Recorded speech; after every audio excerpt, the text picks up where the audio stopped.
कैसे हो भाई? दुखी हूँ।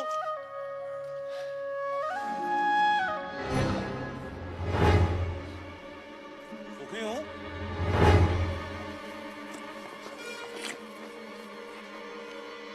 क्या कहा तुमने? सुखी हूँ। अरे सुना तुमने? हमें सुखी आदमी मिल गया। क्या तुम सुखी हो? एक ही बात कितनी बार कहूँ? हाँ मैं सुखी हूँ। लेकिन तुम्हारी कमीज कहाँ है? कमीज? क्या तुमने राजा की घोषणा नहीं सुनी? राजा को सुखी आदमी की कमीज चाहिए। पर मेरे पास तो कमीज नहीं है। क्या तुम्हारे पास कमीज भी नहीं है?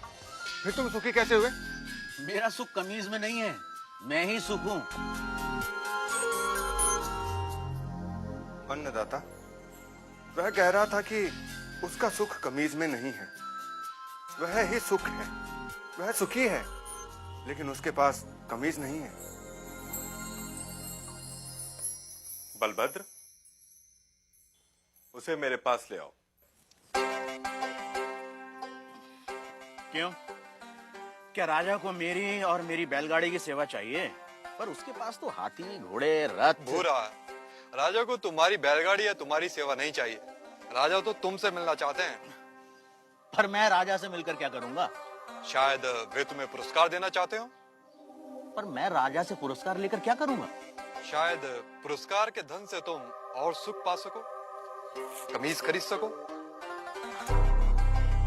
दाता, मैं कमीज के बिना भी सुखी हूँ। और मैंने सुना है कि धन से वस्तुएं मिलती हैं। क्या धन से सुख मिलता है?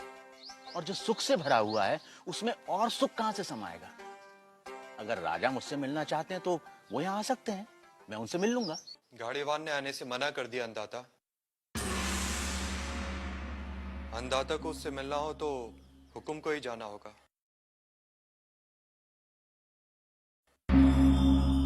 और गाड़ीवान से मिलने राजा अपने मंत्री हजूरियों दासों के साथ गाड़ीवान भूरा के गांव पहुंचा। भूरा, भूरा, भूरा, अभी कहीं नहीं जा पाऊंगा, मेरे बैल सुस्ता रहे हैं। भूरा, अन्नदाता तुमसे मिलने आए हैं। भूरा, कहिए। तुम जो मांगोगे मैं तुम्हें दूंगा। हाथी, घोड़े, दास, दासियां, जो चाहे मांग लो। पर मुझे सुखी होने का रहस्य बता दो। मुझे नींद आ रही है राजा, मुझे सोने दो। राजा हैरान था। दूसरी बार राजा फिर बड़े दल बल के साथ आया। भूरा, भूरा, हाथी, घोड़े, दास, दासियां जितनी चाहे मांग लो, पर मुझे सुखी होने का रहस्य तो बता दो। राजा, हाथी, घोड़े, दास, दासियों के बिना भी मैं सुखी हूँ। फिर कभी आना। तुम्हें क्या चाहिए भूरा? मांग कर तो देखो। मुझे सुखी होने का रहस्य तो बता दो।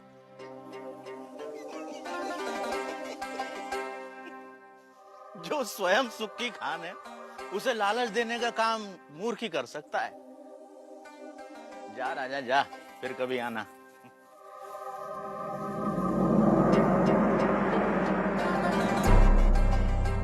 और राजा चला गया। उसे समझ नहीं आया कि गाड़ीवान भूरे को क्या चाहिए था। कि अचानक राजा एक दिन अकेले गाड़ीवान के सामने आ खड़ा हुआ।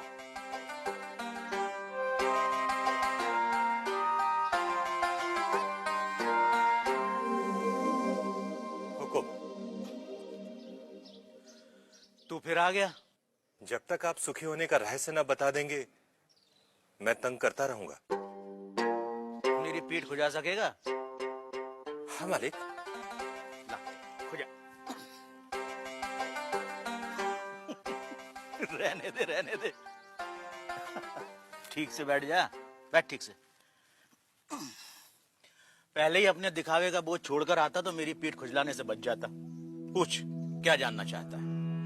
यह कैसा रहस्य है कि जिसके पास सैकड़ों कमीजें हैं वह सुखी नहीं है, और जिसके पास कोई कमीज नहीं वह सुखी है?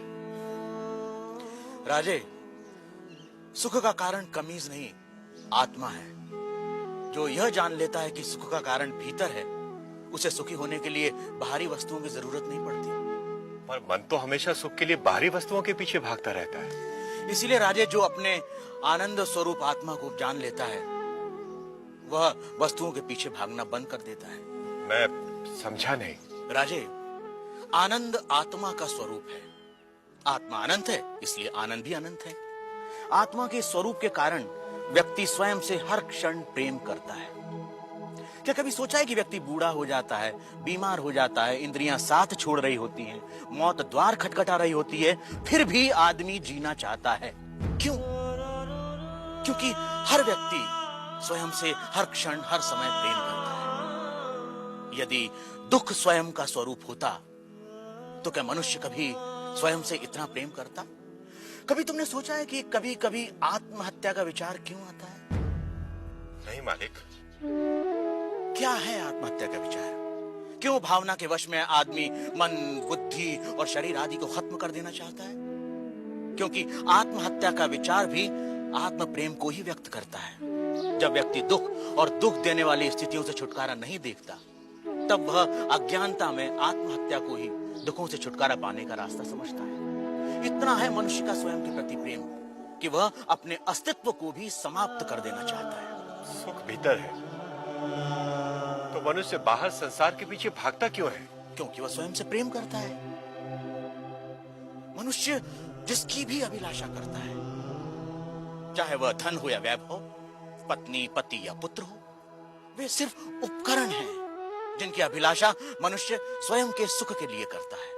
मनुष्य अपनी प्रियतम वस्तु या संबंधी को भी छोड़ देता है यदि वह वस्तु या वे संबंध दुख का कारण हो जाए। इसलिए मनुष्य सबसे अधिक स्वयं से प्रेम करता है। कोई भी व्यक्ति, चाहे वह संसार को पाने या संसार को छोड़ने की राह पर ही क्यों न चल रहा हो, वह स्वयं के लिए ही है। स्वयं के लिए इतना प्रेम कि या तो सारा संसार या संसार नहीं। स्वयं के प्रति इतना प्रेम ही आत्मा के सुख स्वरूप का प्रमाण है। यदि ऐसा नहीं होता तो मनुष्य दुखों से प्रेम करता। क्योंकि अज्ञानतावश हम अपने आनंद स्वरूप को नहीं जानते, इसलिए इस आशा में संसार और वस्तुओं के पीछे भागते रहते हैं कि वह हमें छोटे छोटे सुख देगी। यह ठीक वैसा ही है कि जो सुखों का स्वामी है, राजा है, वह खुद को भिखारी समझ दूसरों से इसकी उम्मीद करता है। यही है अज्ञान की शक्ति। इसलिए राजे, संबंधों का और वस्तुओं का सुख स्थायी नहीं होता, परंतु आत्मा का आनंद असीम होता है। वो कैसे स्थायी है? राजे, जब भी हम किसी प्रिय व्यक्ति या प्रिय वस्तु को देखते हैं तो उससे आनंद होता है। इस आनंद को शास्त्र प्रिय कहते हैं। और जब हम उस वस्तु को पा लेते हैं या उस व्यक्ति से मिल लेते हैं, तब वह आनंद कई गुना बढ़ जाता है। उसे मोद कहते हैं। और जब हम उस वस्तु का उपभोग करते हैं, तब उससे प्राप्त होने वाले आनंद को प्रमोद कहते हैं। परंतु जैसे ही हम उस व्यक्ति या उस वस्तु से अलग हो जाते हैं, वह आनंद भी समाप्त हो जाता है। इसलिए राजे, वस्तुओं का आनंद, व्यक्तियों का आनंद स्थायी नहीं होता, परंतु आत्मा का आनंद स्थायी और अनंत होता है। बुरा व राजा में आनंद पर लंबी चर्चा हुई, जिसे वेदांत में आनंद मीमांसा कहते हैं। सात्विक आनंद, राजसिक आनंद, तामसिक आनंद से लेकर अलग अलग प्राणियों और अवस्थाओं में आनंद की अनुभूति और उसके कारणों की बुरा ने मीमांसा की। पर अंत में राजा ने वह प्रश्न किया जो इस समय हम सबके मन में है।